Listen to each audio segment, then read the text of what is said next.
I need to do this, or I can't access this.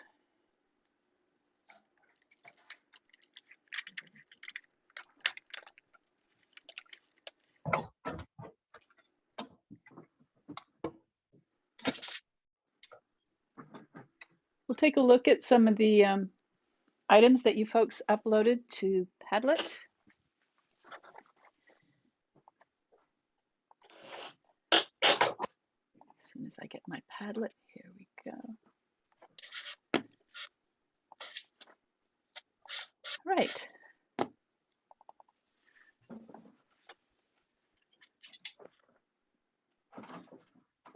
Going to move this somewhere.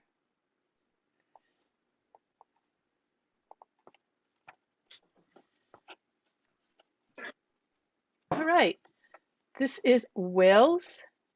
So let's see. This is your classic color wheel. Is it straight down here, Will, like this? It's 3 across and then 2 at the bottom were the last 2. So that would have been the spectrum, I believe. Okay, so this is your primary triad with the classic and the spectrum, yes? Right. Yeah. Maybe. And here the I see I'm trying to figure it out with these things. Oh, please don't. Yeah. Okay. It's tricky because you get thinking and you're thinking about these colors, and even once you choose them, sometimes that's why it's nice to, once you decide on which color scheme you're going to use, that you pull them out and set them aside and you're ready to go. And tomorrow we'll do that. We'll choose the basic 1 or probably 2 color schemes and then go with the shades and the tints as well. So nice. I love seeing these all together too. It makes me feel like an Andy Warhol situation, right? Just with his serigraphs. Your sketch is really nice too. This is gorgeous. Yeah. Yeah. Look, I can zoom in on this. That's hard pastel just in a sketchbook. Very nice. And you can see coming up that you could choose a combination of, say, these are really unusual colors here, the blue tree, and with eventually some detail like this, that could be a very beautifully striking painting. It's exciting. Chris. I love how on the masking tape you all put down what they are. Primary triadic. You there, Chris? Yes. Okay. It's hard to keep up with. Going to keep you moving quickly. Right. It keeps us from tying in, and I know I've seen your paintings and I know you love detail and stuff, and this must be quite a challenge for you. It is a challenge, but it's just what I need. It's nice to have the two things, and when you have this experience and you combine it with your other technique, it's going to be great. You have a favorite of these?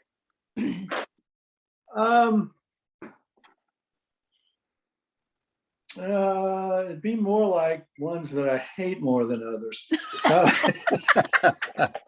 Chris, are you working on black paper on 4 of those? Yes, 4 of those are on black paper. Interesting. Yeah. The black tends to intensify the color, which is really I kind of like the black ones better. I think I like that bottom left one is kind of interesting. This. Yeah. And is that's a dark purple you have on there? Yeah, it's a dark purple. Dark purple, green. Now the classic, oh, it's a split. That's right. Green and yellow. Okay. I was thinking secondary, but it's a split complement. Yeah, and I think I just grabbed the one of the yellow greens accidentally. I should have used the basic green, I think. More straight ahead green. Yeah. But you can see, look at these options. It's just wonderful. Rick. You there, bud? Yeah, the classic ones are on the left, vertically. Yeah, your primary, secondary, and this is your complementary, yes?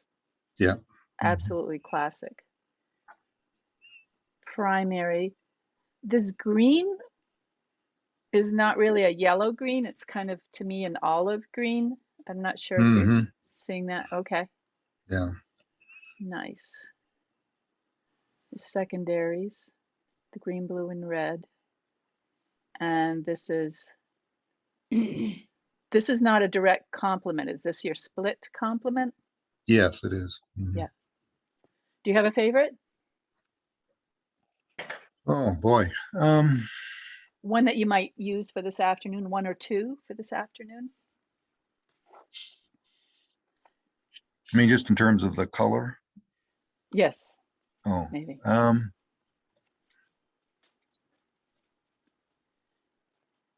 I don't know. They're not anywhere near, local color kind of things. No, they're not.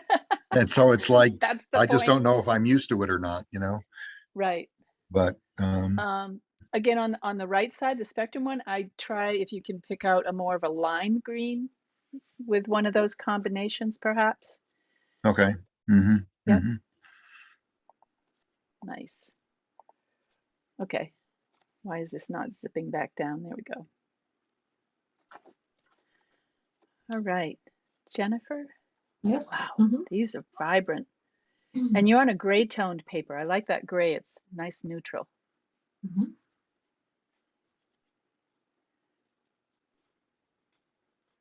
These are your, I like this. Here are the direct complements. Mhm. The red with the green and this red with the cyan. Look, you layered. Nice. We'll get more into that as we go on today too. I layered. I did. Yeah, look, you put, well, it looks layered, like Oh, red because over I the used blue. the wrong color. Because that was when I said, oh, how did you change me the both dark? Okay, so I just had to change colors. Yes. Do you have a first choice for this afternoon for, I like how you put the little grass in I here in think different colors. the very last one. This one? Yes. Yeah, I like that. I like this one too. I mean, I like them all, but nice. Yeah. Sure. Sure. Well, they all Leah. look foreign. Mine were in two different shots. Yep. So here's your first, very Yeah. clearly. Now, when you take these off the board, of course, you're going to lose this Yeah. labeling. I use stickies sometimes and put them on the back or something. Wow, look at these. This is nice because they're very close, but look at the difference of the effect and the feeling you get with the emotions of these colors just by doing that. Nice. And here's the second. Woo! Oh, you have some great possibilities. Your marks are really nice too. Oh, thank you. Yeah. I kind of Look. mixed up on my split compliments. They are split compliments, but I don't think I necessarily got them in the right. Right. And split complements, you should actually have three colors, your primary color and then two colors off to each side. I mean, this is Yeah, fine, so but I guess I just picked a color, not a primary color. Or it wasn't the red, yellow, or blue, or magenta, cyan, yellow. right. It doesn't have to be the primary Oh, colors. You can make okay. a split complement starting anywhere. Anywhere. Let Yeah. me So I did that, but I'm not sure that I matched up the classic and the spectrum colors with the right.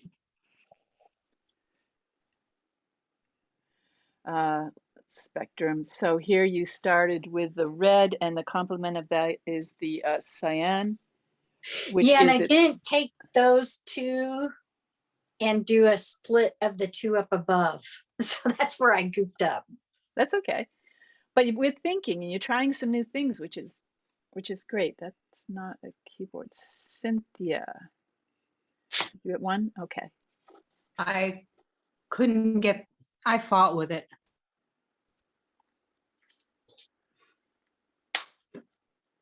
It's different. It's a different approach, isn't it? A different way of thinking. This is obviously your classic primary triad, red, yellow, and blue. And this Oh, to me, so the triads are one on top of the other. And the Oh, there it is. The Okay. primary triads are one on top of each other, yeah. And then the Why is this so? Oh, there we go. secondaries are on top of each other. Okay. So these are your primaries, red, yellow, blue, red, cyan, and yellow. Magenta, cyan, and yellow. Magenta, cyan. Yeah, thank you. And the secondaries. But even in this simplicity, I like them together. They make a very interesting composition and style together. It leans towards Matisse, doesn't it? It does. It's a wonderful exercise. Thank you. Is it? The other four I just really love, but I downloaded it to my Mac and I cannot find it. It's in there somewhere. Gets lost in another world. I know it's probably in downloads. I had to, instead of on your desktop or something. I looked in downloads and Did it you? won't show it to me. So it might be. I've had that happen before too. Just look at this. They just get lost in the Mac somewhere. Wow. Nice sketch. Nice sketch. Beautiful. Oh, thank you. Oh, and look at this is like abstract. That's cool. Wow. Wow. These are wonderful. Your composition and your breakup of spaces on these are so nice. And the color combinations. Oh, this is so fun. Are you guys having fun yet? Yeah. I'm having This was fun. fun. This was a Linda? lot of, yes. Yeah. Yeah, this was a lot of fun. And it was, you know, I can see why doing things, sort of doing the same thing over a few times can make a huge difference. Because the yellow, blue, orange was the first, and then the green sky second, and then the bottom right, and then the blue and orange alone, and then the one on the top. So I was just kind of taking it apart a little at a time. And I So love the- it. Yeah. Sorry. The people, No, couple people have talked about becoming more abstract, and by just Yeah. repeating this exercise, you start a little more realistic here. You can see that it's a tree. Up here, is it really a tree or not? Does it really matter? It's a beautiful abstract. Same with this down here. And I like this is just two colors and it works really well. Mm. So Yeah. look at these options you have. I stuck mine up too, and I had, this is the one I did the other day, just really quick Mm. going across. I started writing in my own little cue for that. But I did, again, like Chris had done, on the black paper, it just seems to be more vibrant often. I like working on black paper. That UArt, it's not even black. UArt is a dark charcoal when they call it the dark. So a couple people, Linda, you've got some nice options here. Did you decide on one? Yes. Torn. I really am. The more simplified one would probably be a good way to go. The other one is a bit more complicated. Mhm. So even though I really, really do want to paint that one someday, but I think I'm going to go with that more simpler one. Well, don't forget, today. we have tomorrow. Oh, yes. Oh, I forgot tomorrow. Oh, this is tomorrow. So I So- would start with the simpler one today and then go with the other for tomorrow. Great thing Rick put up here, how he organizes his Yeah. pastels, Ah, which I find fascinating. Yeah, those are the charts that just come with the sets from Terry Ludwig, and then you can mark them in, and then I laminate them. And you keep them with the box all the time. Yeah. Yeah. I keep in the box all the time. Interesting on this color here and the way it marked up here does not look the Yeah. same to me. And I Yeah, don't know it's- why. It's very, Yeah. they often come off different. Mhm. Yeah, which I think in thinking back on your sketches, when I thought it should be a more, lemony yellow, it is here. And why it's marking up differently, I No clue. But thank you for helping us to Yeah, learn about this as well. Look at this, everyone. Look at his yeah. So that's organization. Wow. my ultra Yeah. organized architectural pastel collection. That's a thing of beauty. Yeah, Give an architect appreciate it is. It's very organized, very structural, A very nice. pastel shrine, I think. Do what? It's a pastel shrine. yeah. I've been in some So people's too. the, Go ahead. the box on the bottom right, is that the lights that you were talking about that you can't tell the difference between? No, this it's one on, here? yeah, that one Oh, right oh, there. up there. Yeah, Okay. yeah. Yeah, in Yeah, that it's hard photo, to tell from it the really picture. looks like they're all the same color, but Yeah, they it aren't. does. Yeah. Wow. And they But just when you touch them to paper, then then the true color comes out, right? Yeah, if you can see it. Rick is like, I hope it does. It's Yeah, when I interesting that- want a real kind of white, but it has to have some red in it. I just pick the one that has the R in front, and Yeah. Mm, when it's on the paper, it doesn't look much different to me than the one that is blue or green or even yellow. So And the rest of us kind of rely on our site and just kind of go by experience, but this is scientifically organized, I think. yeah, I have to, or Yeah. Fascinating. amazing. You don't have a lot of purples. There's some right in the center, right at the top. Oh, right here?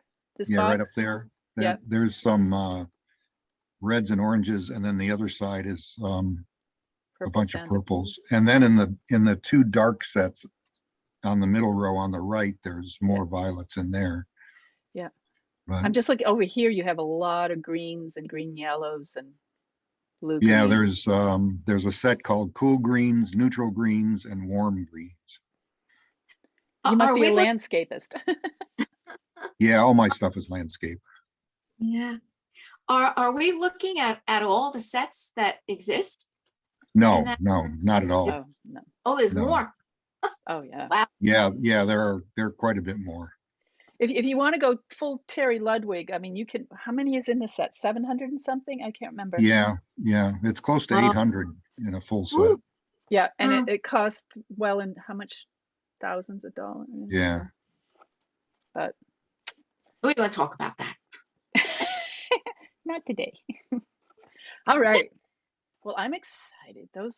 So hopefully that will give you all some idea as to what you want to work with this afternoon. Let me get into gallery view here. Okay. So we have our sketch papers set up. You've chosen your image that you want to work with. I can't see everyone's, but that's okay. First thing we should do is let's spend about 10-15 minutes sketching our image on these little thumbnails. And at this point, don't worry too much about value.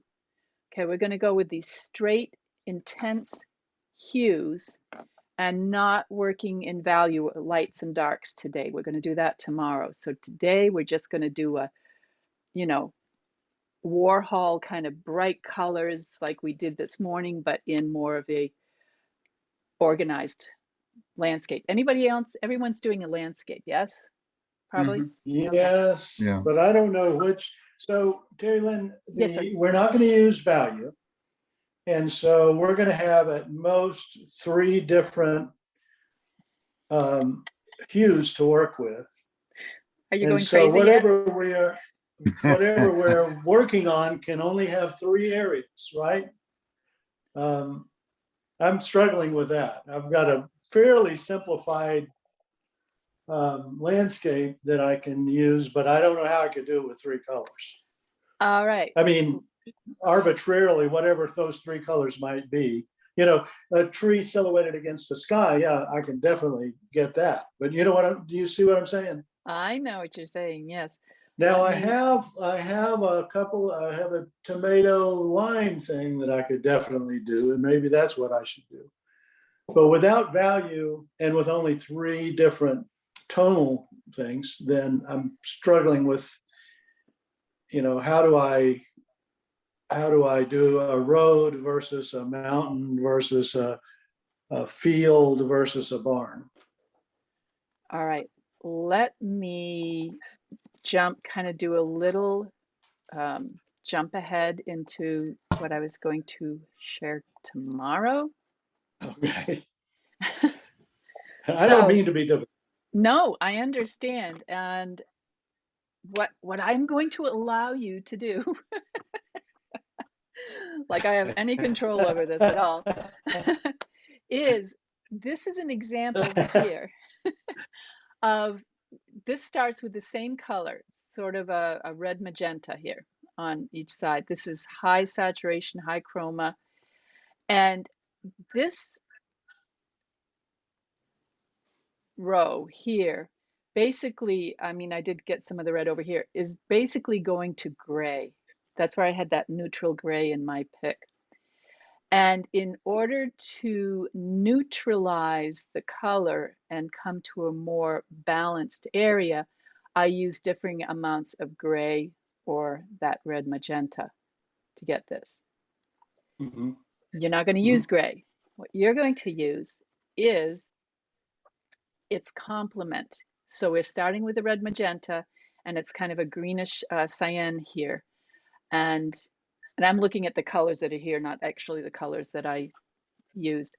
But going from one to the other and by layering and blending them, you come Okay, out with quite a neutral and actually new colors. So this is going to give you a whole range of kind of new colors by using absolutely. just 2 colors.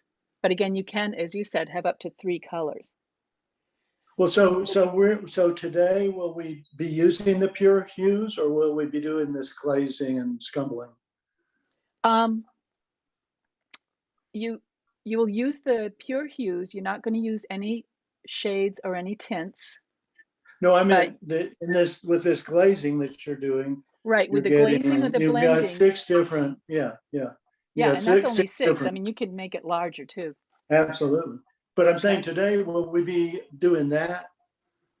What you have up here on the screen? Yes, that's Okay, going back to one of your, I'm going to take this down for now. Going back to one of the items that you had on your Padlet that you uploaded, try to choose, one of these that you think you might like to work with, right, one or two, and or create a new one.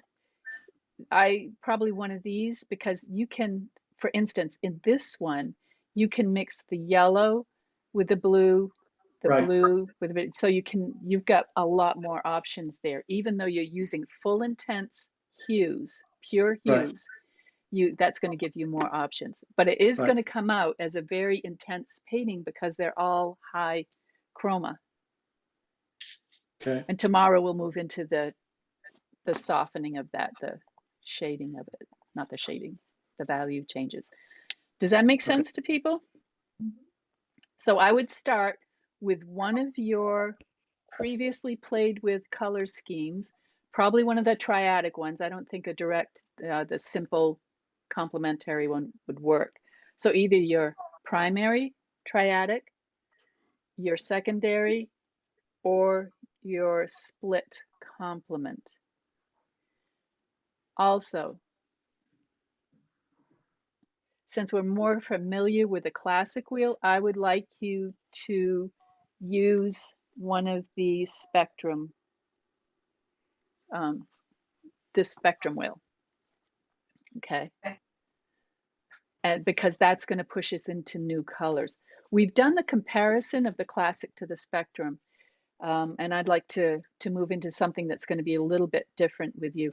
And tomorrow, I'm going to kind of show you how to choose colors with this spectrum wheel. But for right now, I'm giving you the wheel to work from.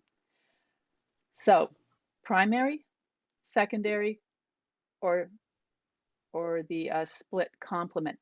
If you do a split complement, let me say quickly, for instance, you can start with, can you see that? Is that highlighted? No, it's not. All right. You can start with any one of these colors. if you're going to do the split complement. Okay, so say you just decide on the purple, then you're going to come down as I had put up on Padlet. Straight across would be this like chartreuse, and you can either go the purple with the yellow green or the pure green, the purple and the yellow and the orange. Or you can start with cyan as your starting color and then do a split off from that. Is that making sense? Yes. Mhm. Okay. So first of all, we're going to start with our sketches. I'm going to put this down. So before Yes. you close the, so my spectrum split complement, I had done blue, orange, and then I think I went green, but I should have gone yellow green. Is that The yellow correct? green. Yeah, if you want to do the one that you've already done, you can choose a new one as you will, if you Okay. want to as well. But for right now, get a little short piece of vine charcoal, find your sketch that you want to work from, and play around with it. You know, you might want to start with something that's up here, and that might work okay, but what if you brought it down, made the trees more prominent, and came out this way? So right now you're playing with composition, and only as a no-tan. A no-tan is just black and white, not a value scale. So get comfortable with your image. Like Leah, you have a lot of elements in yours, so you want to kind of simplify it, and this is a good way to simplify that. Do enough of a sketch at one point so that you can paint from it, because I like the photos to go away after. So you do a few of these thumbnail sketches, then we'll put the photo away, and then you'll choose your favorite of the thumbnail to start working on a larger piece, the 6x9. Questions?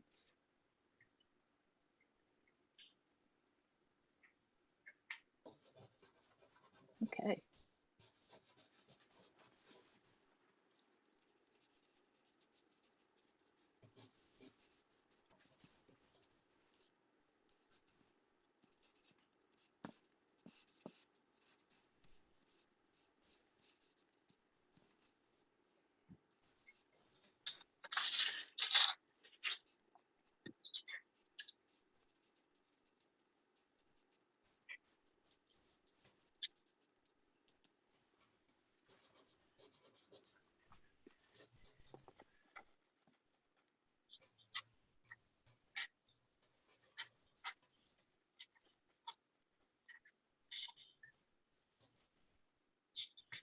Rick, you good?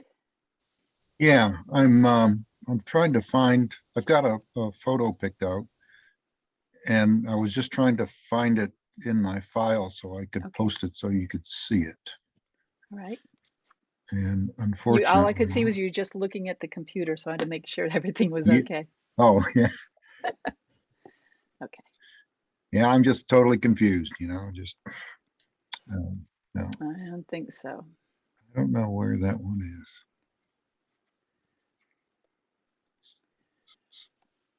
I mean, choose something. But If you can't find it right now, choose something, because these are shorter works we're doing today, and then tomorrow we can really work on something yeah, more finished.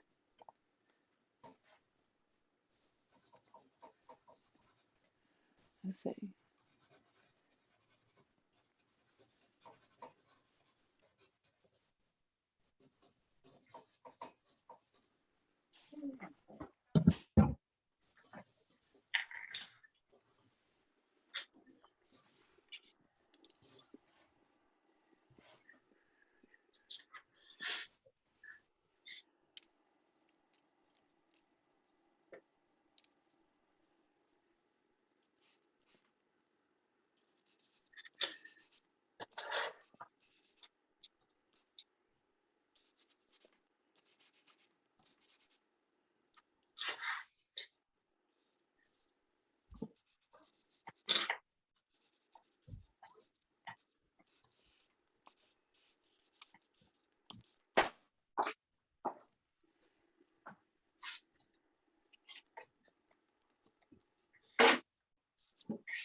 Try to keep moving around your elements. Don't put them in the same. I noticed my first 3 sketches, each element was almost exactly in the same spot.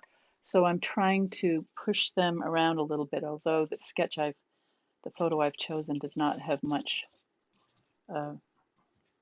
many things I can play with. Other ones, you can crop them and try different. Maybe I'll try cropping.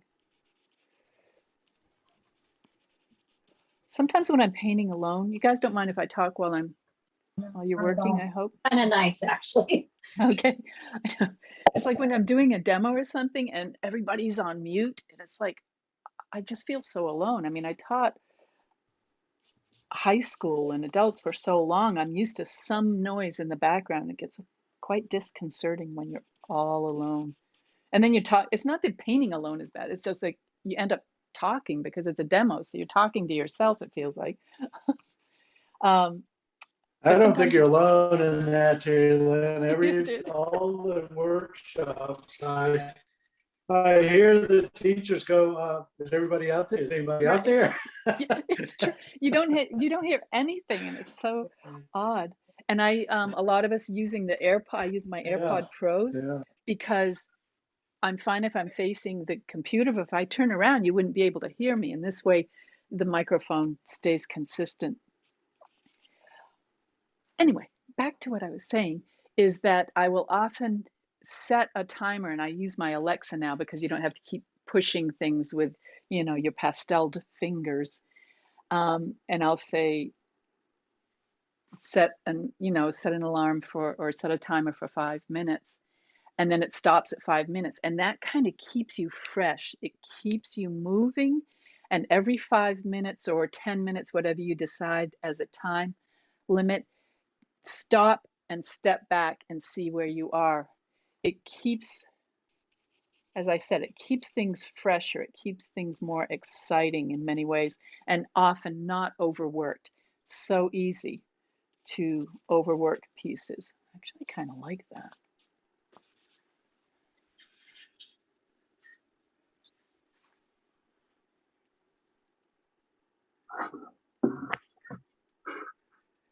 Another thing, it can keep it from getting too muddy. Well, overworked is muddy as well, but keeping your marks fresh and not going back over them. Once you have a good mark, just letting it stay as it is.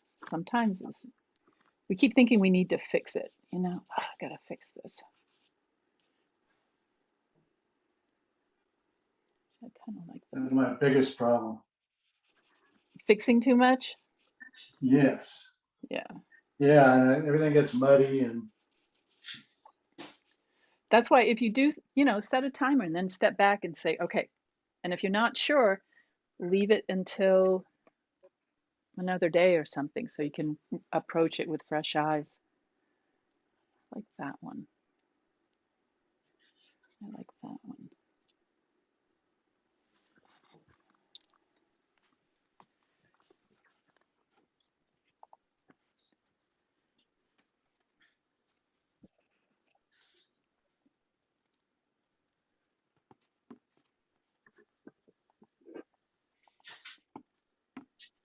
Okay, I'm going to pause this for a little while, just while we're working. It's what we're here for, Terry Lynn. I know, right? For me talking. Yes. All right, let's see. Jennifer, looking good. Again, simplify at this point. We can add more if you use the same photo tomorrow. Try, Jennifer, all the houses, they're all kind of at the same level. Try mixing it up a little bit. I'm going to try a sketch. That one's different. It is. It is. Remember you mentioned on Padlet that about all the green grass and you were trying to get away from that. But what if you didn't get away to, what if the grass became almost a 2/3 element? This is just an idea. And then the house was smaller and you could add just a totally odd color for the grass area. Mhm. Thinking. Terry Lynn, I'm using Yes. the goats one and I zoomed in for this one. Yeah. What do you think? I also did these two, Oh, I see what you, okay. but then Yeah, Yeah. I like that. I like that. The tree on the right uh-huh. and the boats and actually kind of that shape of the tree on the left are almost all the same sized elements. If you can make one a little larger, and do you know what I mean? For variety. Okay. For variety. All right. Nice sketches though. Good.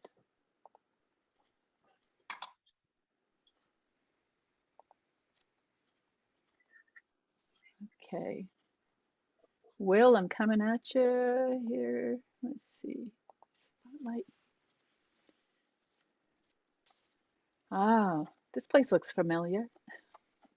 I kept raising the background to stay away from the 50-50, but then it got, the one I prefer is this one.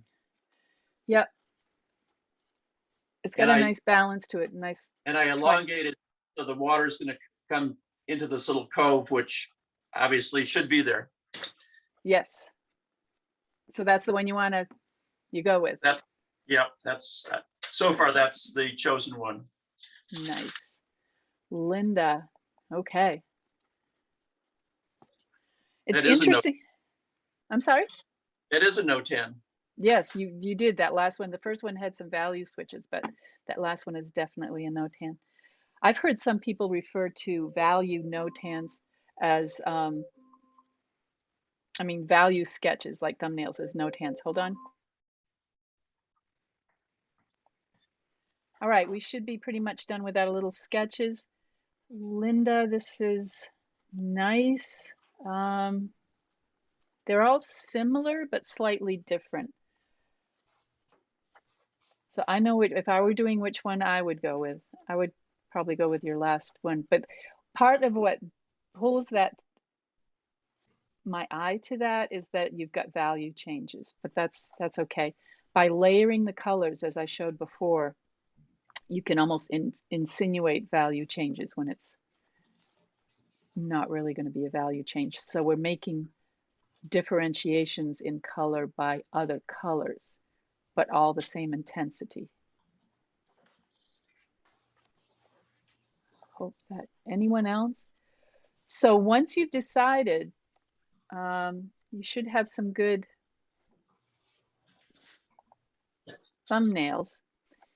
And once you've decided on which one you're going to do, go ahead, try to put your photo aside, because at this point we want to keep them simplified. Try to keep it quite simplified, almost abstract.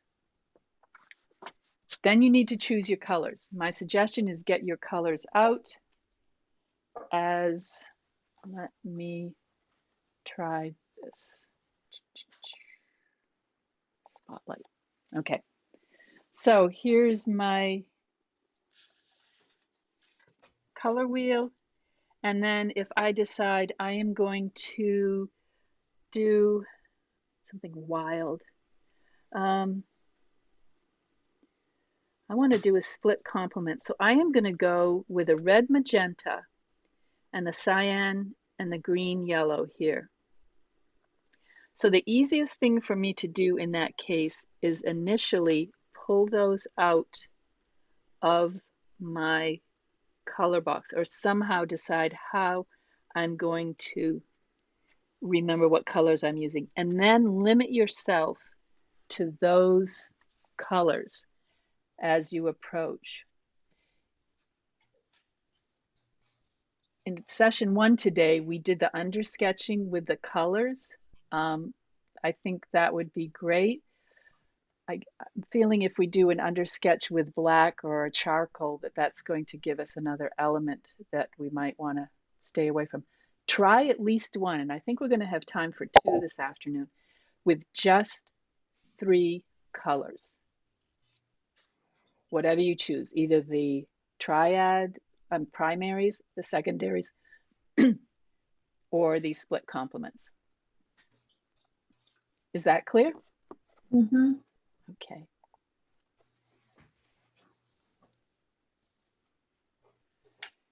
Let's see, it is, gotta check timing.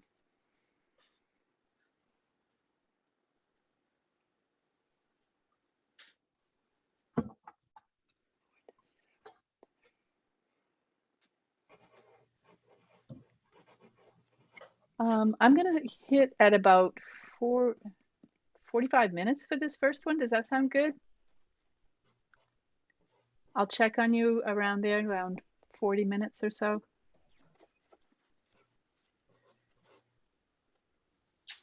Good, yes, okay. And if you don't mind, I might off and on mute, not mute, but I'm sorry, pause the recording, just so it's not as long when you're watching it, if you watch it again.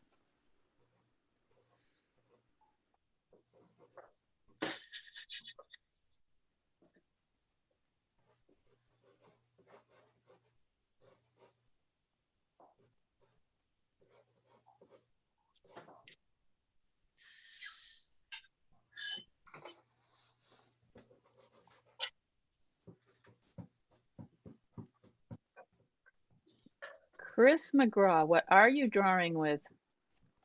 This is a pastel pencil, actually. Is that giving you a lot of detail? Well, I've been using vine charcoal too. I can go back to the vine. I'm trying to loosen you up, and here you go and you pick up a pencil. I know. Vine charcoal is fine, but it's well, I don't know. Again, I don't worry like it about much something else. detail.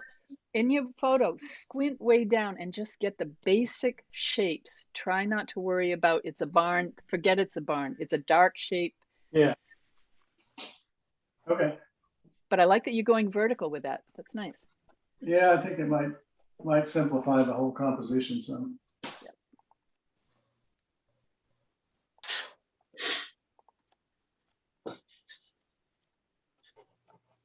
Jennifer, you too, be careful not to get into too much detail too fast. Okay.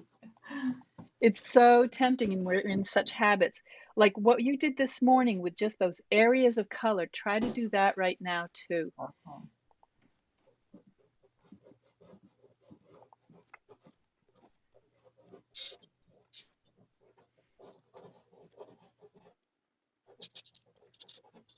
Yep, large areas, because you have 3 colors to work with, and you need to get those down, and then you can play around. But put them in the right place as well. I'm not very demanding, just a little bit.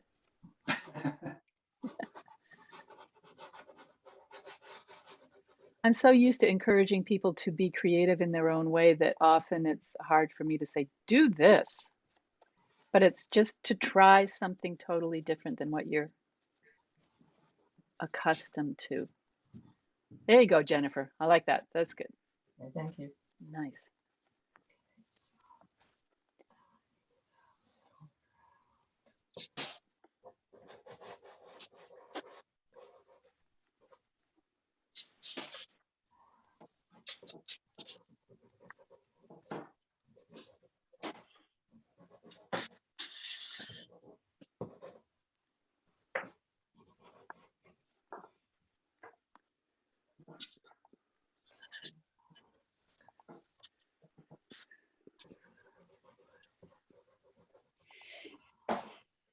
All right, Terry Lynn, take a look at this one.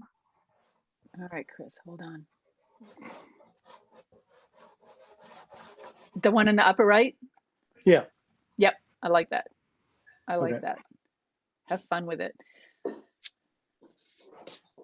that's cool. Now I want to do it.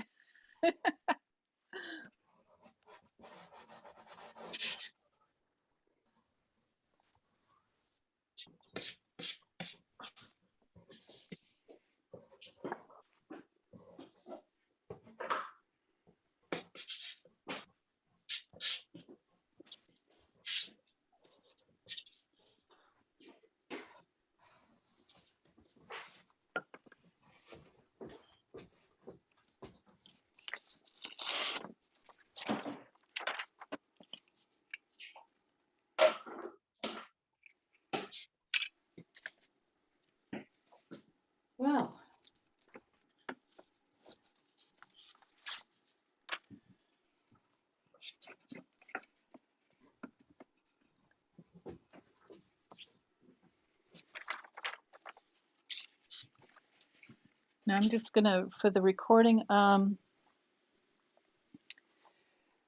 have toned my paper. What I have here for paper is BFK Reeves print paper that I have quite a bit of. And I had put a pumice gel texture on the top, and I've lightly toned it. I've just lightly toned. So you can keep painting, and I'm just going to talk, and you can look at this after if you want. Is going to, you know, bother somebody if I keep doing that at all? Yep. No, good. All right. So, Can I work on the second one now? sorry? Did I work on the second one now? Oh, yeah. Where are you? Who is this? I'm sorry. Jennifer, Jennifer. I'm just going to look at what you've got going. Oh, nice. Nice combination. Yeah, you can do as many as you want. You're working very, very fast.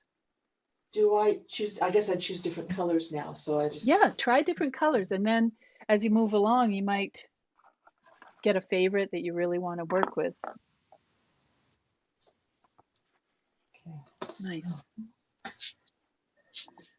Yes.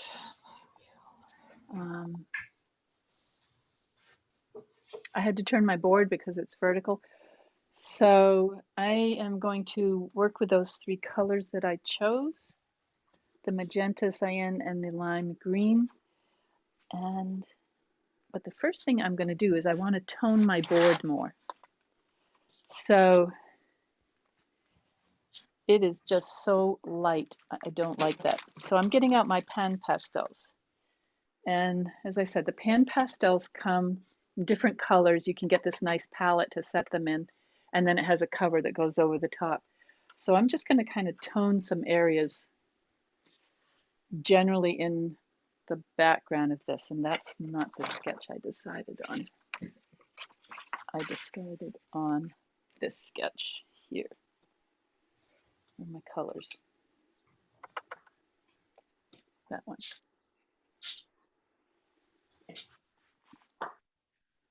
So I'm just kind of playing around. If you have any questions or anything, just do speak up and let me know.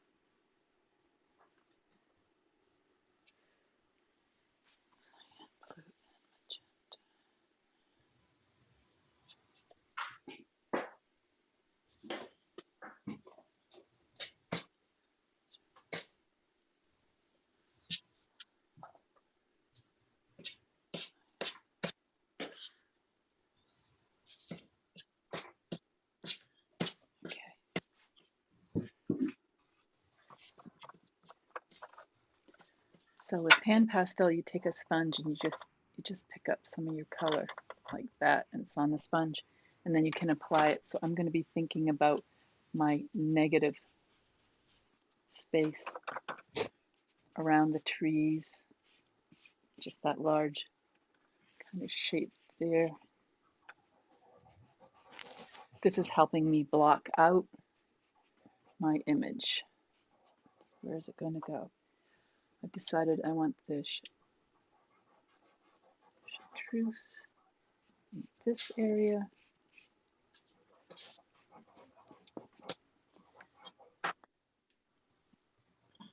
I think I'll have the magenta for the trees, because why not?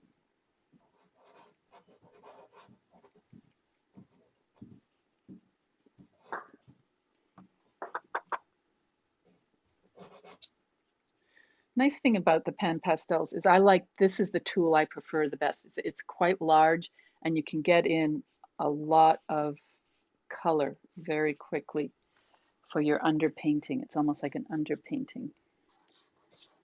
And I don't really have cyan.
As I'm painting, I'm not even looking at the photograph anymore. I'm just looking at my sketch. That's going to help keep me loose. If I start looking at the photo, I'm going to get tight again. It's just kind of human nature.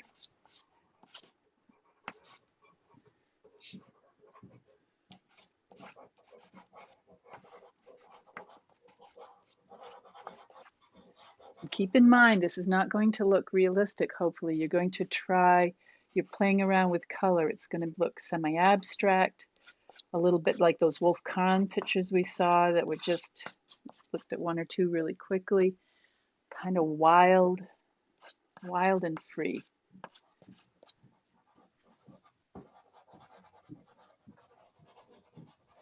One of the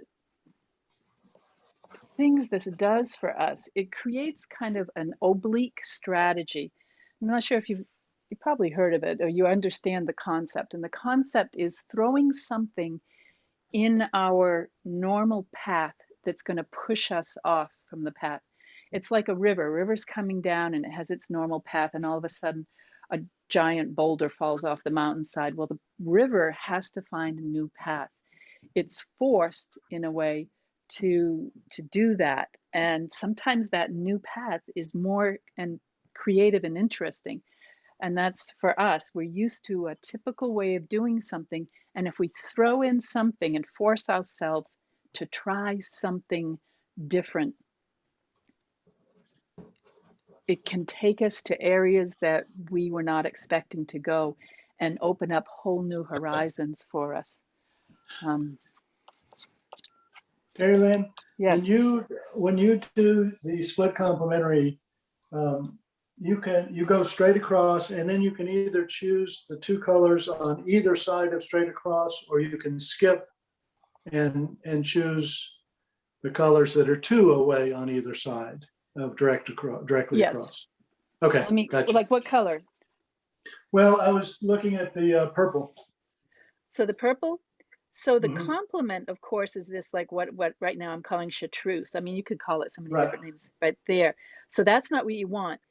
As the purple is the main color, you want the yellow and the green yellow, or either one of these, the orange or the yellow, and the yellow and the green.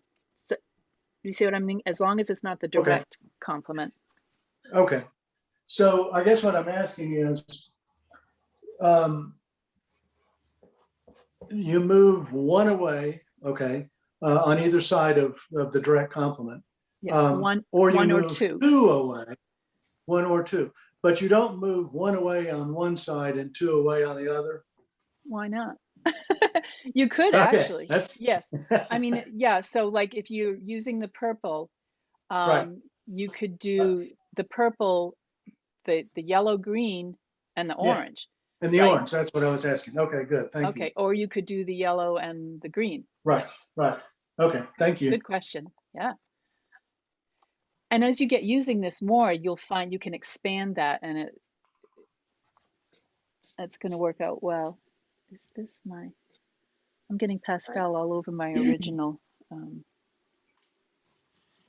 Terry Lynn, color. I'm Yes. open to critique. All right. I got to find you. Cindy. Who is Cindy? Thank you. And I don't know how well you can see it. I can see pretty well. Oh, okay. Okay, so your colors are the Um, cyan, the magenta, and yellow? It's teal, chartreuse, and magenta, Teal. or red magenta. The red magenta. So you're doing a triadic one, right? Actual Yes, evenly split on the triadic. Okay, complementary from the red magenta. excellent. This is something I hadn't mentioned yet, but right now your colors are almost all equally balanced. I noticed how you made I'll call it the tree shape. It's basically just a shape, but that's a little different size. Remember your initial sketch, they were kind of the same size. So you have that going, but now your colors are almost equally balanced throughout. If you took, do you see what I'm saying? The same amount of the magenta, the same amount of the teal, the yellow is the only one that is not equally balanced to the others. it's good to have an imbalance in that for a point for interest. Okay. Um, like if you want the blues in the background, the blue in the boat looks different, or is that over yellow? It is because Oh, the blue in the boat is just the teal. This is just teal, but this is blue and magenta mixed. And this is yes. magenta with a little bit of blue over it. Yeah. So maybe I'm trying to think. I mean, there's a number of ways you can kind of adjust that. Maybe that open sky area, put a little bit of the teal or something over it just to soften it, and leave some the yellows coming down for the foreground.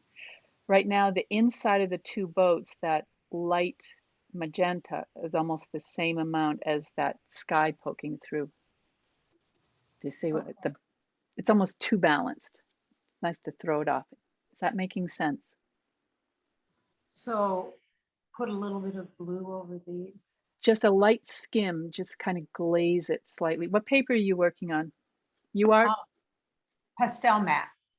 Pastel matte. Okay. Just curious.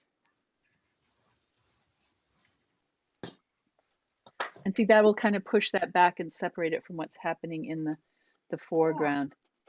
And the yellow boat, I love that yellow boat. Maybe I the do too. inside of the other two, just a hint of yellow to kind of unify those three shapes. Maybe. I'm Okay, making it's suggestions. actually supposed to be the bottoms of the boats. They're upside down, but they could Ah. certainly be insides. I think. Yeah, it's the bottoms, but so add a little yellow to those. Yeah. On, yeah.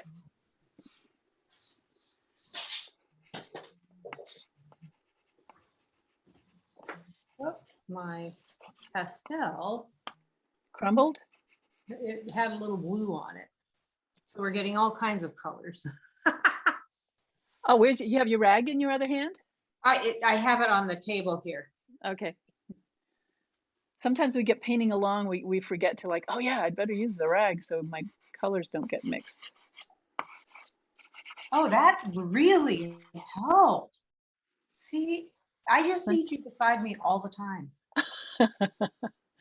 Wouldn't that be great if we could all like just be together? Yeah, see how that's pulling it now? It's unifying that area. Wow. And then every now and then step back and see if there's a couple other areas in the painting that might need that type of unification. I like how it pulls the three boats. Yes. So you're adding depth without tone, without value. You're doing it with color. Wow. Fun. Thank you. Epiphany.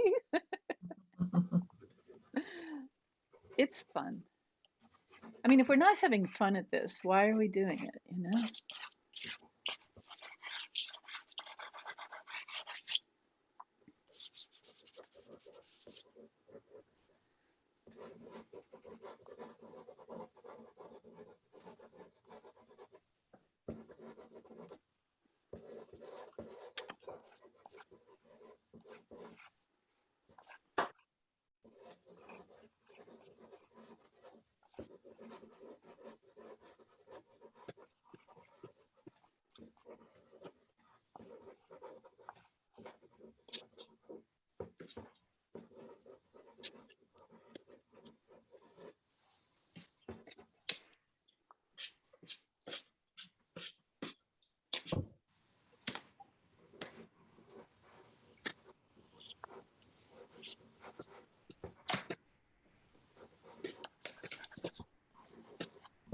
This is not an easy exercise. Sticking with just 3 colors and trying to make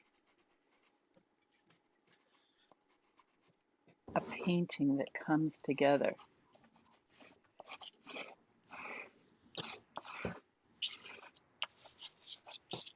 And that's going back to like what I was saying with the oblique strategies, just pushing yourself into an uncomfortable area. I'm there. Hi there. Right.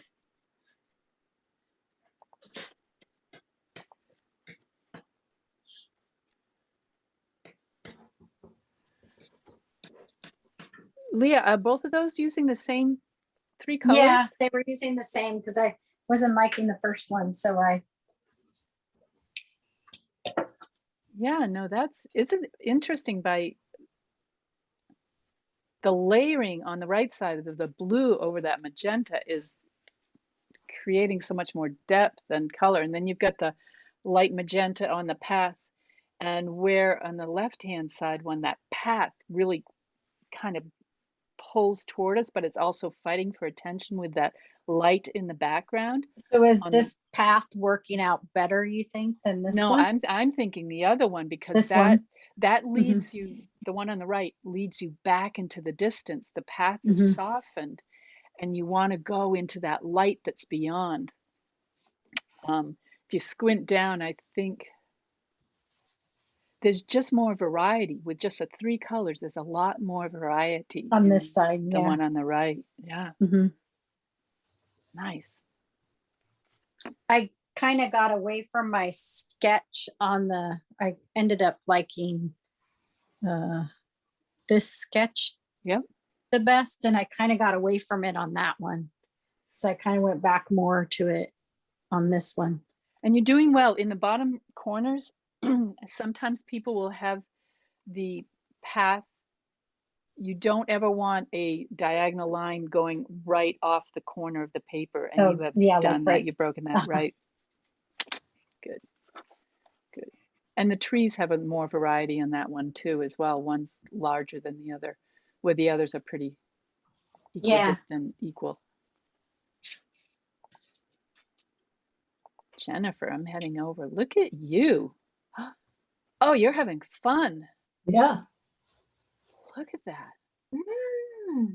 Look at that chartreuse one. I love that. I like them all. But When I why? first did this first one, it Yeah. just struck me, this was an A.Y. Jackson. I maybe it's colors or something like that, like the group of 7. Yeah. Yeah, I thought, wow, that's Kleinberg or something like that. Yeah, I like that. But the second one with the green sky and the orange, who would ever think of that? Yeah, And look at it, just like pizzazz pops out. And by layering the green and the orange in the foreground, it softens the foreground so your eye is drawn right back to the buildings and the sky back there. yeah. And I like it with the light yellow and the blue and orange as Yeah. well. Yeah.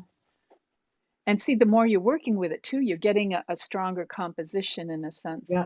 Yeah.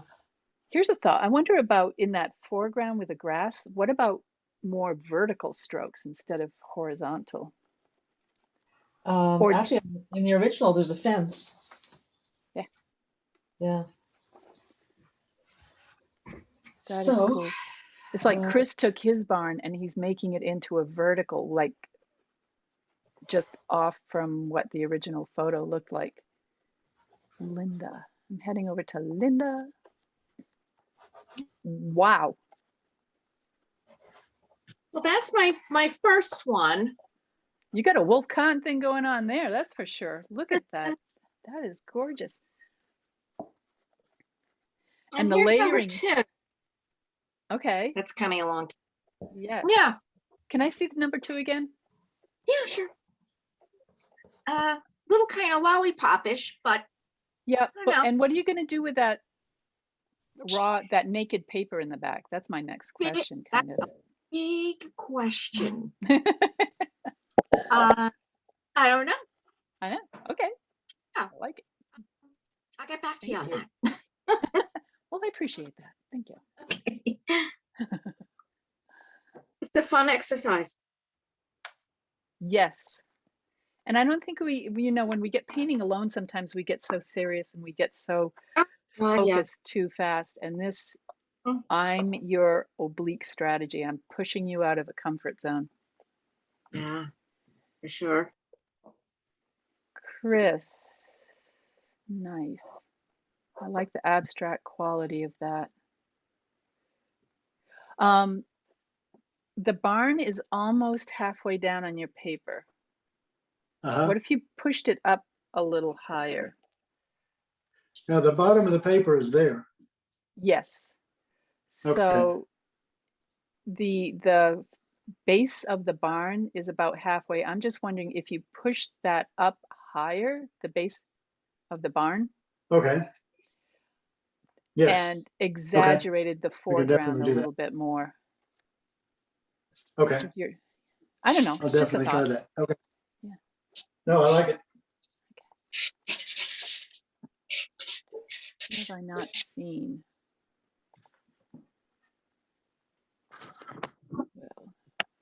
Well, Can you see it? whoa, yeah, look at that. A green sky. Ah, that is wild. Which, is that the one you did first or second? First is up and top. Yep. I just started this one here. I'm liking that. I like the design of that one a lot. Balance the blue a little bit somewhere in that other corner, possibly. The on the I know you. bottom side. Yeah, you know how your blue is in the upper left-hand corner. If you add just a little Oh God, yeah. hint of it Yeah. to balance, you can layer or something, but just a No, little for the. yeah, I was desperate for a darker color, so I went the blue. Nice. Desperate. Yep. Desperation.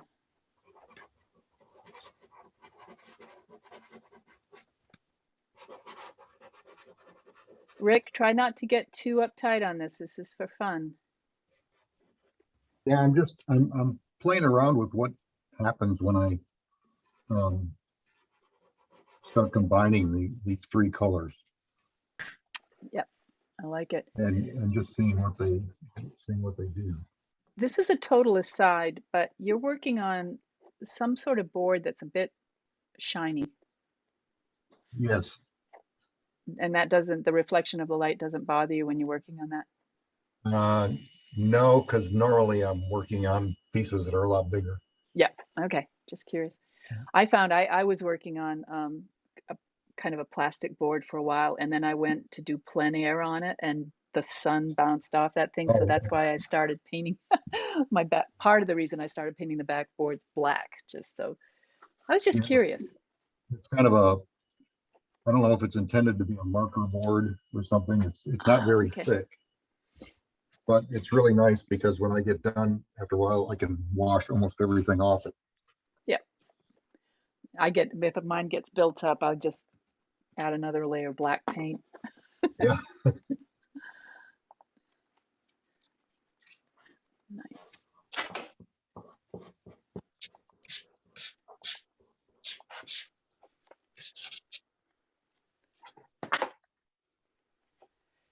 Cindy, I like you moving right along. Try to keep each shape interesting in itself as well. We haven't talked about that, but I don't really know what that means.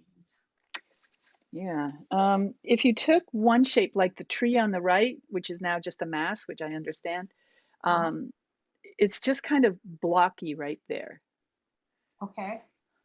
If you know, when you come into the negative space behind it, and you can add in some just variety of that edge of that shape, and the same with that one that's on the left as well. It's just kind of coming clunk down the side there.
Cindy, I like the progression where you went from the last one to this.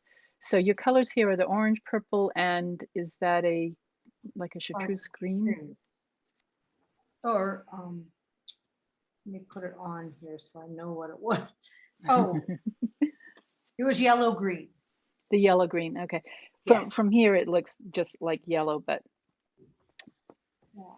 yeah, I think the Oh, composition's working better, and I love the comparison of the two pieces. Nice. Huh, I like these trees better because they have two colors. But I don't know if, I don't know. Yeah, the teal and the purple work better together than, in a sense, the teal and the orange, right? Yeah. Yeah, they don't, they kind of go, woof.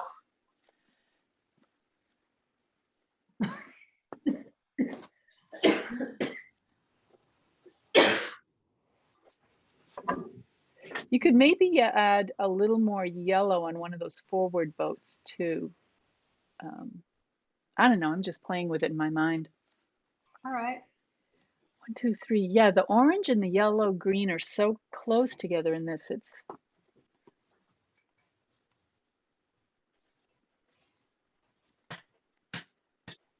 fun to try things. Where else am I going?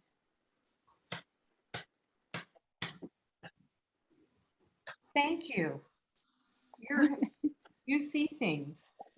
Well, I'm looking at it objectively, is where you are, it's yours. So Well, and sometimes, I've been using pastels a little over a year, but I love them. Oh, I love them. what did you paint with before? I'm the one who says I have art ADD. Mhm. So I really have only been doing art for about 6 years and not very much, but watercolor or acrylics. Yeah. Yeah. And what do you like about the pastel better? Or not better, but for now. Wow. The immediacy, Right? how they blend, and the colors. The colors are so vivid and gorgeous. It's just something about them. Just something Yeah. about 'em. They're definitely not as portable. Not as portable, you said? Yeah, I think watercolors are extremely portable, and acrylics maybe not so much, but Yeah. pastels. Acrylics you have to watch because even before you finish painting, you've got to wash your brushes out or they're going to ruin your brushes. That's If they true. if they dry in your brush, you're like, oh, there goes that brush. Yeah, watercolor, pastel, maybe like I do. I have a small case. I'll try to remember to bring that in tomorrow. It's in my car. I leave a backpack of pastel equipment in my car. So if I get out somewhere and I want to paint, I can. But the box is small. It kind of mirrors my large box, but they're just little pieces, like the end of my small finger size in that box. So it keeps it small. Got it in a little backpack, and I can go and carry a small drawing board with some paper on it. Okay, I would love to see that because I finally broke down and bought a Heilman box because I don't know if I can say that right. Heilman box. And then I bought 2 more because I love them so much. Yeah, But they're heavy. they are heavy. They And are to heavy. put my small one in my luggage, it just weighed so much. So I'd like something a little Some more. other ideas. Yeah, I haven't splurged for the small one yet because basically of that weight, and my intent is to get back traveling internationally again, and it's just going to be too heavy with the box, Yeah, you know. So, Well, I'll bring that. I'm going to write this down. Ooh, I'm gonna see. I just kind of made it myself. I mean, it's kind of quirky, but it works. So, Well, I used your foil idea and created this at the bottom of my easel at lunchtime. I oh, love it. nice. I don't know if you can see it. I can. I just went in close. So, yep. And it will catch your pastel, and then Oh, you can just gently yeah. lift it up. And what I do is I lift up my drawing board. I wipe underneath it so it doesn't get around the room. You know, I wipe the bottom of the board, set Uh-huh. that aside, and then I take the foil and very carefully put it over some sort of jar or receptacle to hold on to that pastel dust. And I didn't like that my pastel dust was falling on top of my pastels. There you go, right? And so and I couldn't figure out how to get around that. And Alan Picard. Yeah. says your easel needs to fall forward so your dust doesn't fall on the painting. And so I just turned around the easel stuff. I turned it around and just screwed them on backwards. Oh, My easel forward. yep. So Yeah, I mean, look at that dust, and that adds up faster than you think, and then you end up with these yeah. really nice grays usually, you know. Well, how do you make them? Because I've never done that.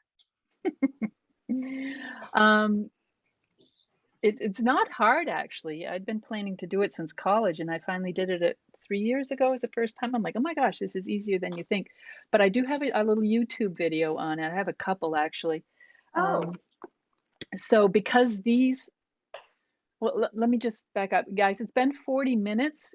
If you want to take a little break, stretch, get some water, and maybe consider, if you can, work on your next piece, trying a different color. Jennifer's already, if you look at her window, she's already got 4 color schemes going. It's great. wow. Leah has 2, right, Leah? You have, Yeah, and I'm working on a third and you're littler working on one. the 3rd. Nice. But I think it's a good idea. I'm going to take a little break. Everyone take a little break. Before I head out though, not out, I'm just going to take a short couple-minute break here. Cindy, you take the dust, and I use a palette knife. You're used to mixing paints, right? Like with your acrylics. Yeah. So take your dust, and you can add a little bit of water. I take a dropper or something and just drop it in until you get it to a consistency of like the consistent you want, like cookie batter almost is kind of what I think of it as, and blend it in really well. Now, if you have larger chunks of your pastel, nope, I got it away. It's in my box. I have a box now that has like my making pastel stuff. I have a mortar and pieces break off. what? Larger chunks, like pieces that have broken off. Right, they do. So I get a mortar and pestle. I found one in some like store for like $5. Do you know what a mortar and pestle is that pharmacists used to make? And you grind up your powder until it's as fine as you can get it. You want it quite fine. I did do some that my first few, I didn't do that. Let's see if I can, I don't know what's my closest. Wait. I don't know if you can see them. No, here, wait, let me. That's okay. You don't have to show me everything. And you want it fine, because if you don't, it's you're going to end up with, see those particles Yeah. in there? And that's kind of cool for some things, like for rocks and stuff. But if you're using it in something else, you're going to end up with streaks of color. And that, like I said, sometimes that works for rocks, but it doesn't necessarily work for other things like trees and stuff. It gets too liney. So you take a little bit of water at a time, slowly mix it in. Do you make pasta at all? Your own pasta? no. but Trying to think of something else. So at the beginning, you have to kind of mix it carefully and slowly until it gets that like dough consistency. At that, when I'm making pastels, I will use the gloves during that, because when it's the right consistency and you feel you can kind of pick it up, then you pick it up and kind of roll it in your hands to get the shape, and then you can shape it into squares or whatever size you want. okay. Yep. Thank you. But yep, Thanks. but I'll try to send that link to how to make them. So it's just water. Oh yes, sorry. In this case, yes, it is, because the pastel dust that you're collecting from your easel is from pre-made pastels. So so the binder is already it's in it. You don't already have there. to add. Yep. Gotcha. But if Cool. you're using pure pigment, yes, you need to get some gum tragacanth or something to as your binder. Yeah. Okay. It's Yeah. great. Are beautiful. Whose are those? Linda, Linda's. Yeah. you're the one who did those trees, your original painting you put on the trees in the white. Oh, yeah. Yes. Yes. Love those. Thank you. Thank you. Thank you. These are great. Yeah, they're Yeah, this is fun. they're These are abstract, but they're actually, you can tell what they are too. yeah. So I'm glad I picked this one. So up here, I just split the sky in 3 sections. I see that. You worked that out really well. Because I can. Right, you can do that, and it balances it out, and Yeah. I think that's genius. That's wonderful. Because I was looking at you and like, how's she gonna do that? What am I gonna do? Yeah. So yeah, I like these. It's fun. Lots of fun. Lots of fun. Yeah. Excellent.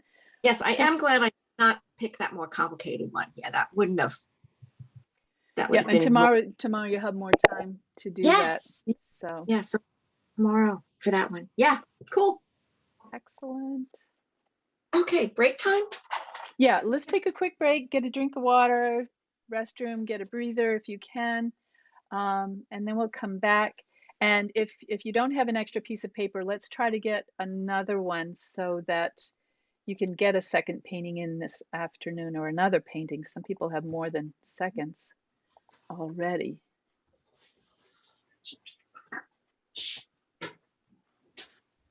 All right, I'm going to pause the recording. Yeah, I forgot to start the recording again, so I'm going to reiterate. So choose one of your color schemes, the 3 colors, either primaries, secondaries, or split complements, and then choose a 4th color that's just to the side of one of those. And you can do an undersketch with your fine charcoal if you want. God, I have the power. I give permission.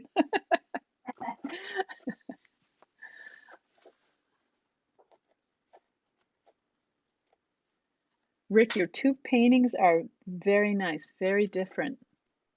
I like the change. You're on mute if you're talking to me.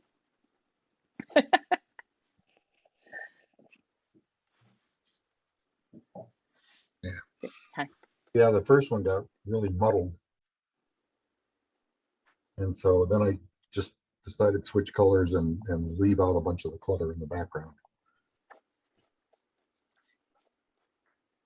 And the first one looks a little more almost realistic, like it actually could be about that color. The second one, you're going more unusual colors in a This one? sense. Yeah.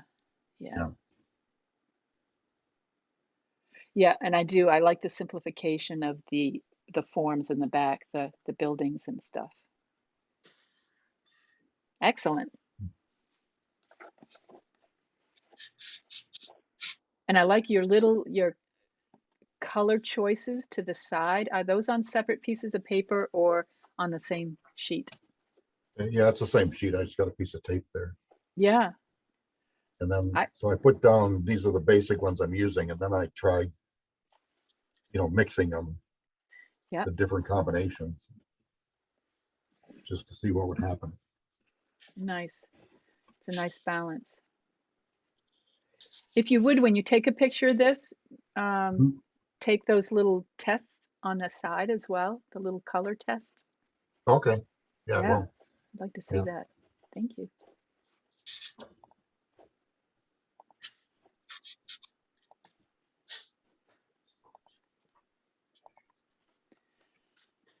All right, so we have about 50 minutes. And then I'd like to come back together. I mean, I'll be here at all times, but just a chit chat before we head out for a dinner break or whatever time it is for you out west. Terry Lynn, are we using a new reference if we wish? If you wish, yes. Up to you. Okay. Oh, okay. Good. Thank Do you. a couple sketches first of all, right? Do your Yep. practice sketches. Good. All right. Yep.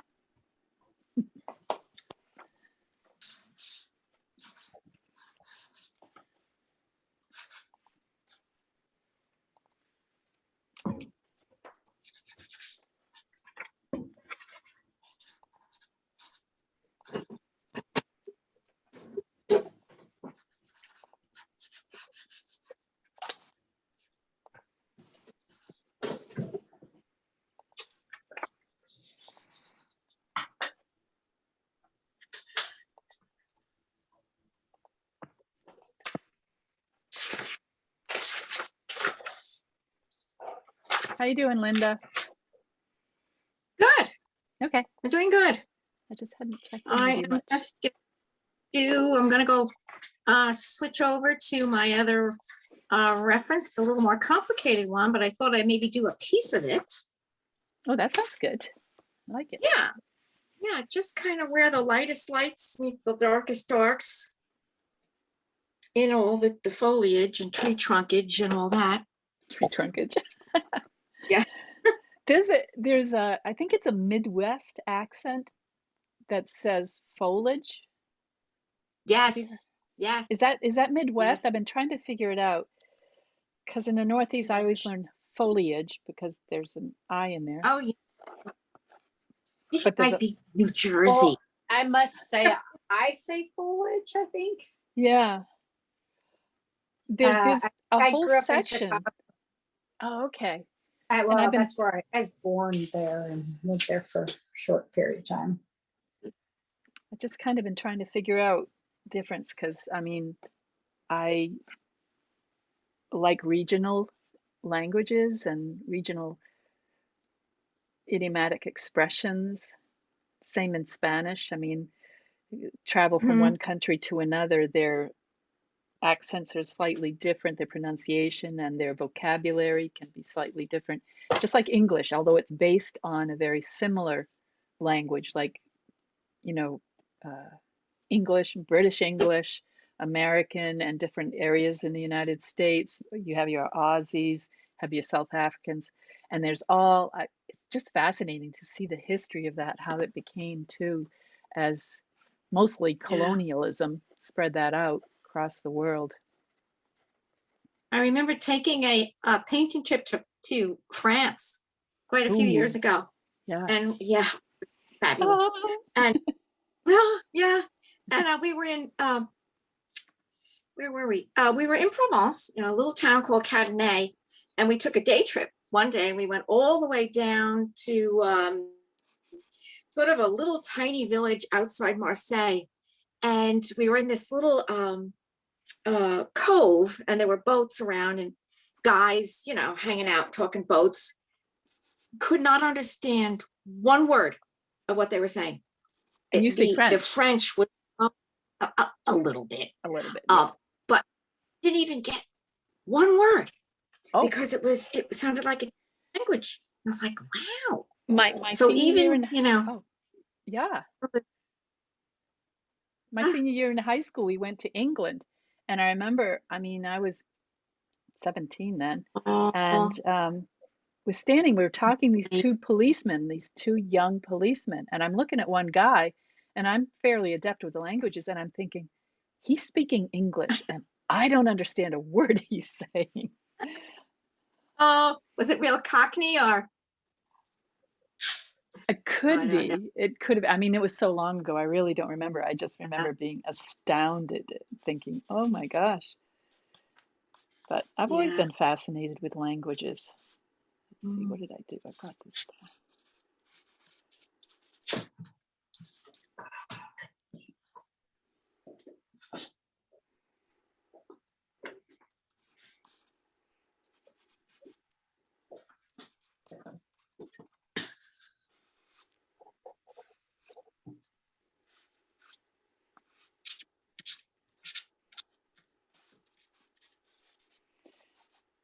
But besides art, I also taught French and Spanish, but I taught Spanish the longest, and I did the most trips with that. And I would take students Yeah. abroad and down to Chile or Spain. And so I paid a lot more attention to different Yeah. aspects. Chile, about, I think, a quarter to a third of their Spanish are words that you don't hear in any other Spanish speaking countries. And my thought is that they've picked up a lot of American English and have created words off from that. That they'll say something instead of like when they're saying, "Oh, that's really cool, right?" They'll say, "Es muy bacán, ¿cachai?" And I'm like, where does this even come from? What's this "cachai?" And then I got the way they use it. I thought, oh, it's kind of like, did you catch that? But then they put it Ah, into Spanish in the third person informal. I don't know. It was just, I had it all figured out at one point. But uh, fascinating. yeah. Is I love it. Gosh, I miss travel. I have friends that just, younger friends that they just went on their honeymoon to Europe, and they started in uh, Scotland and went over to Alsace, and then they went into Switzerland and down into Italy. And oh my gosh, I'm like, oh, it'll come again. Where's my colors?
Jennifer, don't play it too safe. Have fun. Yeah, I'm spying on you. You're looking a little like thinking and trepidatious a little bit. Was I right or not? You're on mute. I'm sorry, kid.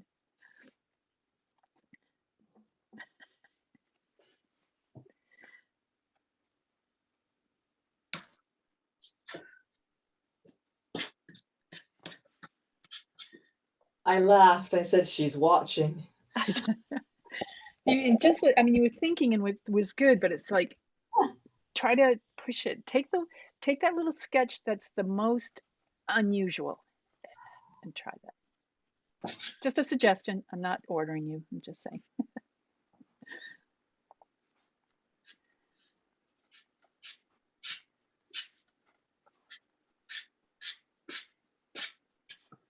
Got my Michigan architect up there drawing away.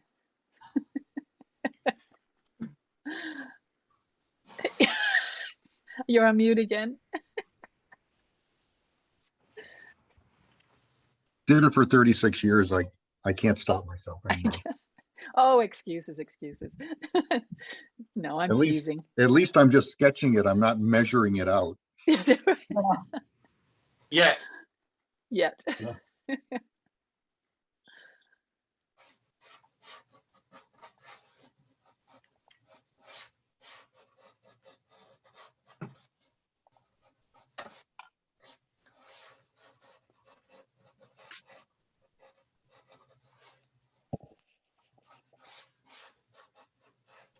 I've always done like forest scenes and barn rural scenes.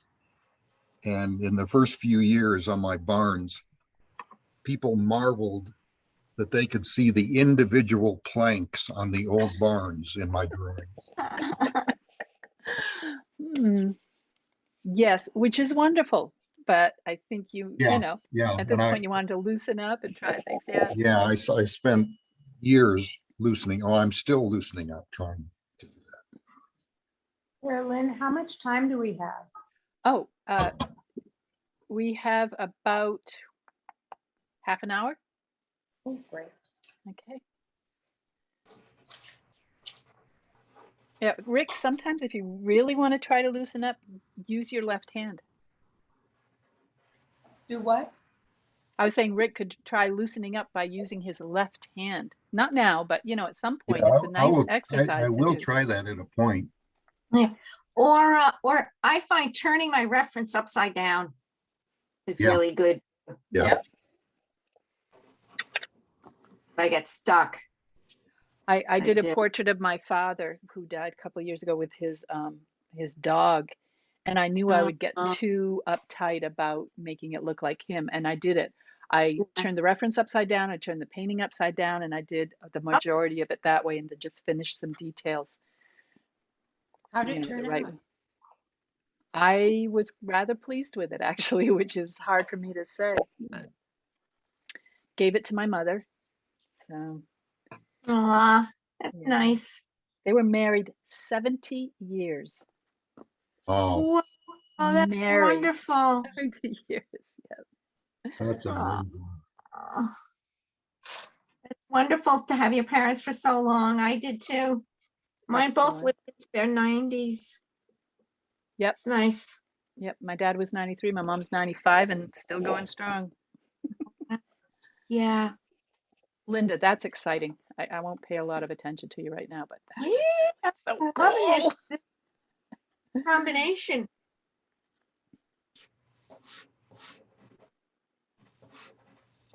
Which one did you start with? The magenta? Yes. Yes. Okay. I mean, when you were choosing the colors? Oh, actually, this is my original bunch. Oh, okay. I just added, I added orange. Yep, I like that addition had with aqua, that. The magenta, a violet, and a green, and I think these are really singing along. They are gorgeous. Yeah. Okay. Yeah.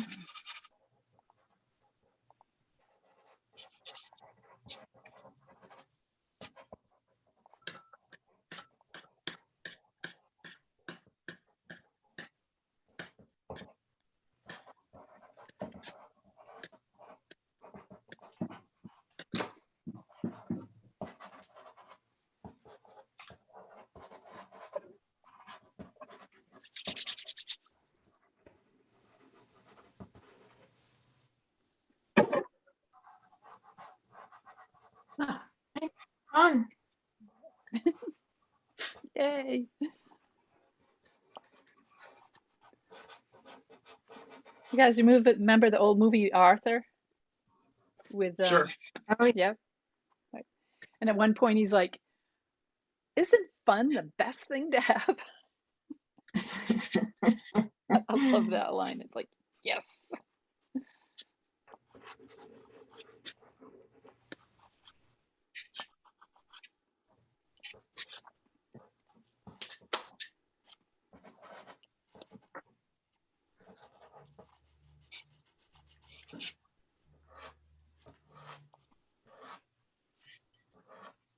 It took me until years later to realize the important aspect of that movie was the relationship he had with his butler,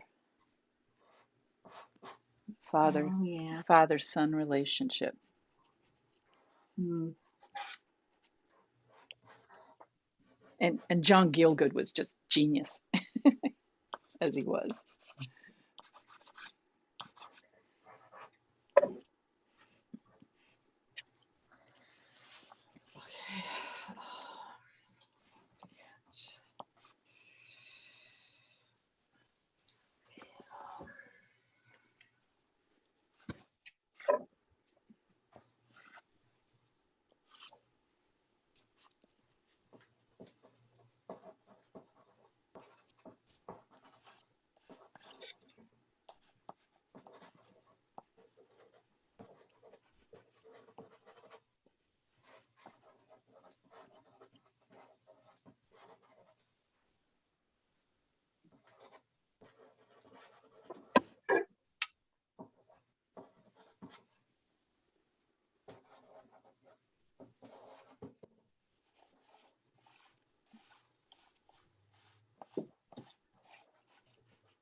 So Fauvists, we were talking, the Fauvists are good people to look at for this style.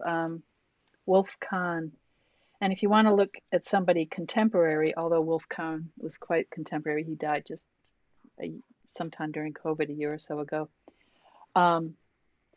Casey Kahn has been playing with color Yeah. that's non-local color, and he's having a blast. He does a lot of portraits with it as well, kind of a la Matisse, because Matisse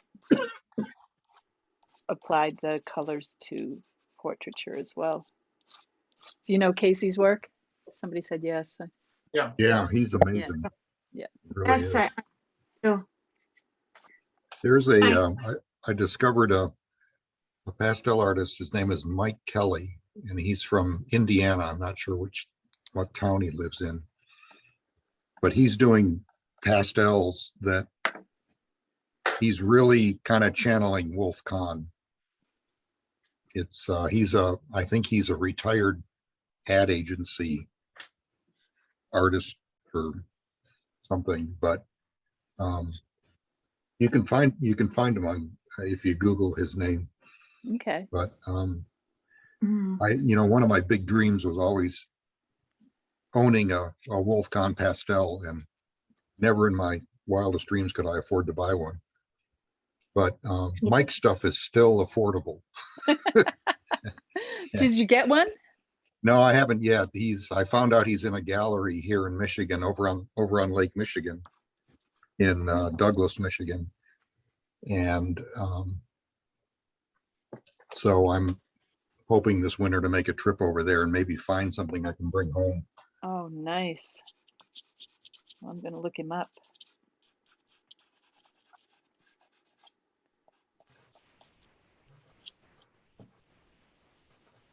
How much do Wolf Kahn's paintings go for? Oh, gosh. Oh,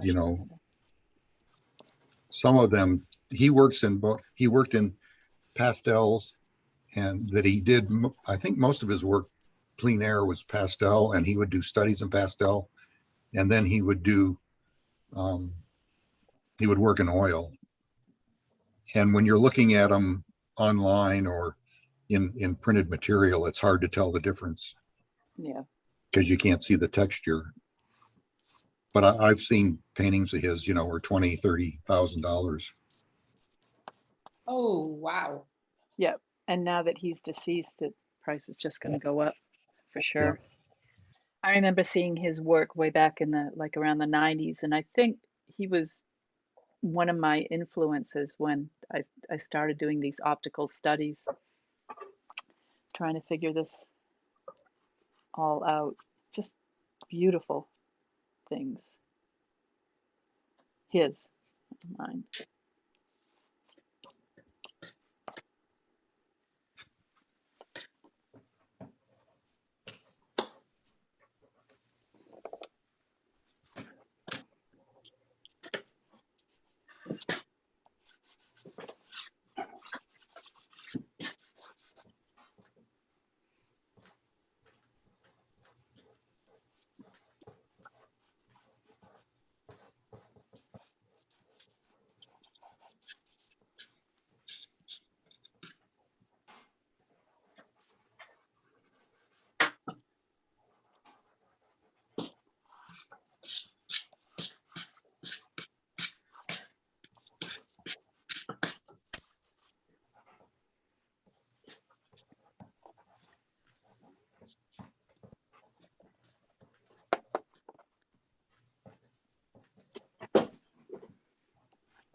think we're looking at about 10 more minutes or so.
You drop it?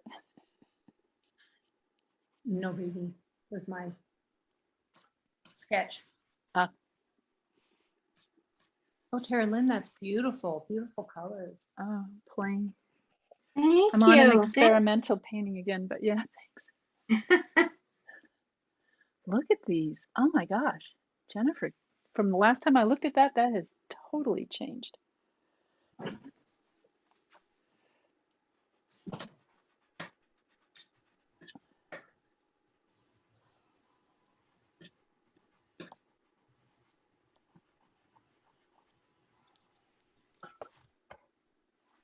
Oof. I'm tired.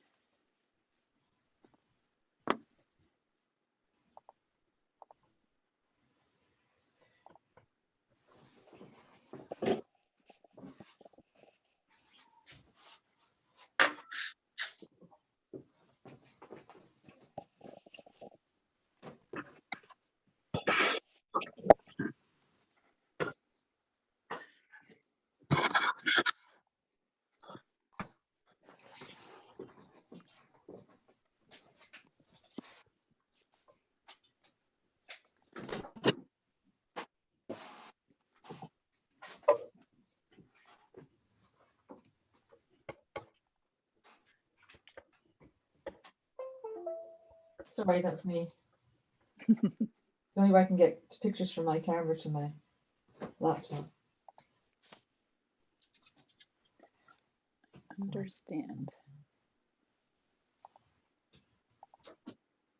Can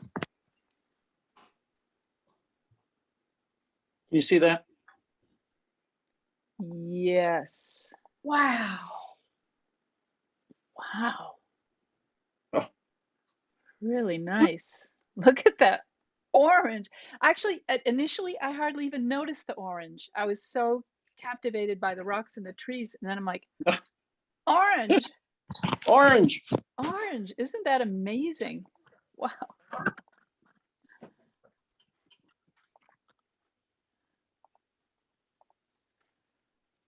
All right, what do we got? 6:43. Whew, I'm getting tired. How are you guys doing? What's for dinner? Me, leftovers.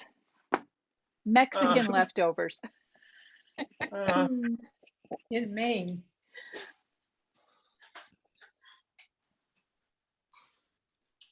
One, I've got to two, find something that three. goes with red wine tonight. Everything goes with what? Oh, these friends. I still haven't totally settled in here in North Carolina, so I'm renting from a wonderful young couple, and they're about my kids' age, and their friends are the ones that were on their honeymoon, and they came in last night with a treat because my landlord here is very much into wine, and he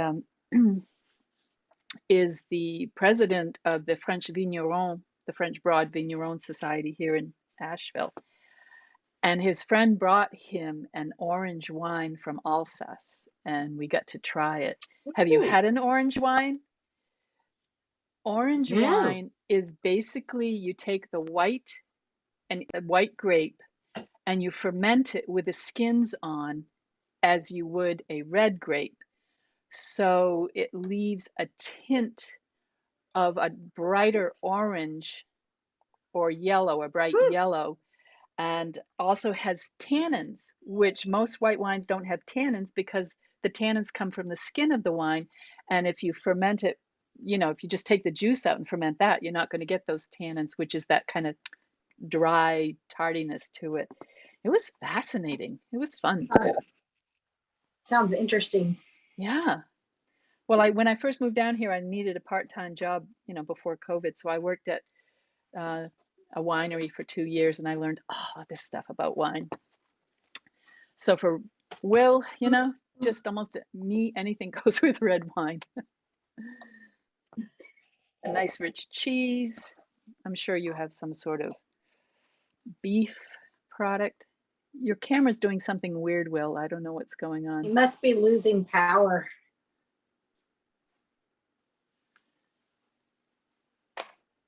Chris, Chris, you're muted.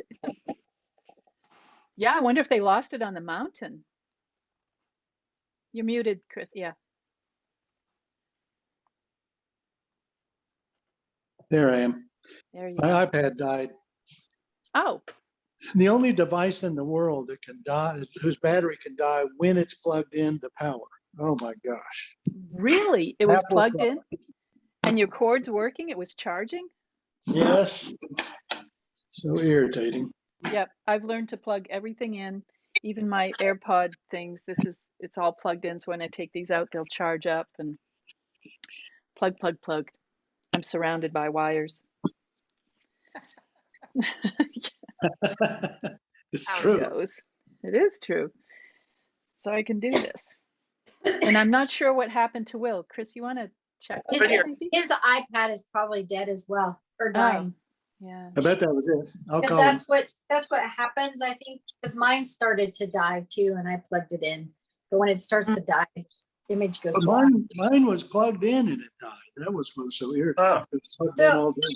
Yeah. Mine started to do that too, and I realized that I think I had it plugged into a port that's not a high-speed port, Yeah. so it wasn't getting enough power. So I switched it. I'll check that. I will check that. I have a USB port on my power strip, and it was plugged into that, and I don't think it was getting enough power, so I switched to a cord that has a block that it plugs into, and it started charging better. It's amazing how I'm much gonna we've try learned that. about technology and how to work with all of these things. And nice to have a group that is pretty adept with it. That's kind of why we usually have those night before meetings or a couple nights before, just to be sure. You know, you get these lovely people in their 70s and 80s, and they No. have trouble running Zoom. Just some people, not everybody. I right. belong to an organization, and I had to help some people with their getting connected to a new website, and so I was on Zoom trying to help them out, and it's amazing. It is amazing. And they try, but some of them just can't. Yeah. There's some situations, like I'm vice president of society in Maine, and I'm just like, send me the picture. I'll adjust it, because you have to have certain pixels and it has to be certain length on the side and the DPI and da. And we've had training times and they still just can't get it. This one lady, poor thing, I don't think I mentioned it this group, but she kept trying and I couldn't fix it. And I realized the original photo was totally out of focus. There was no way I was gonna fix it. Like, oh, okay. Aw. And I've got societies all around the United States saying, will you come facilitate for us? Like, I'm doing my own facilitating here, running it. I don't have breakout rooms right now. I'm not doing chat and stuff. But if I'm facilitating for someone else, I'll go grab information, things that we've talked about, and I'll find it and I'll put the link in the chat. I just can't do all of that myself. But all these groups are like, can you come for? And I'm like, I'm going to have a training time. I'm just going to have a workshop to train people to do their own facilitating, have somebody in their society to do it, because I can't sit down every weekend, and I've got grandkids. Yeah. Now they're back in Aw. school, so oh gosh. Mary Lynn, there are consultants that charge huge amounts of money, or at least they did at the beginning of the pandemic, to businesses to go around and train, and also to suggest certain lighting conditions, etc. And I've been doing it for mostly for free, which is great. My personality. All right. We are at 10 minutes of the hour, which for me is 7, and for some of you is 5 or 4? 4. 4. I keep trying. You feeling good about this? I see some really exciting pieces and things going on. I love seeing the variety and people trying stuff. Mine, I was experimenting with paper again. Remember I told you I put that pumice gel in that paper? So I gotta stop doing that sometimes. It just doesn't always come out. Rick, you've got 3 nice paintings there. Linda, you've been playing around and having a grand old time. Oh, Yes, I have. yeah. And Leah and Chris, everyone. And of course, Will is, are you there, Will? I'm right here. Yeah. Okay. So, time for a break. We will come back in about an hour, so that will be 5 o'clock for the West Coast and 8 o'clock for the East Coast. Do I have those numbers right? Yep.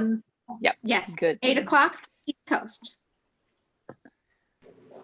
Yes, 8 o'clock. I usually come on about 5 or 10 minutes early to set up all my stuff. If you Yeah. would take some of your sketches from earlier in this session, and then maybe your last, just get some pictures up on Padlet so we can talk about it. If you can do that fairly soon, then I can look through them and be prepared to discuss them as well. And I hope everybody gets involved in the discussion. And because it's going to be for just about an hour or so, this next one, after dinner, feel free to bring your wine back. I'll behave myself. I'm working, so I won't drink now. I'll wait till after. I have to open a new bottle of red because I'm out right now. Any questions, any things, any ideas? Be thinking too about maybe something that has sparked your thought of something you might like to really focus on tomorrow. I mean, I have some things going to be talking more about graying colors with their complements.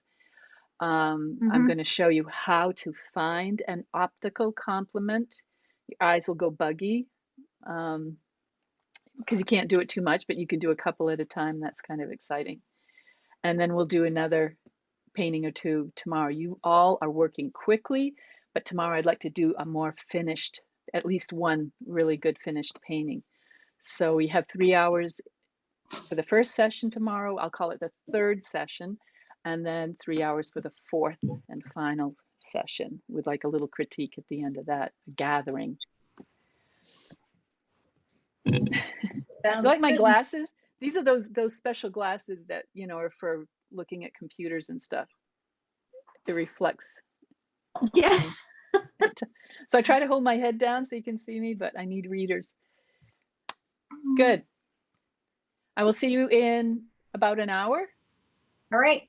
All right. Sounds good. Relax nicely. Good. Take care. There's a See you new then. link for that as well, right?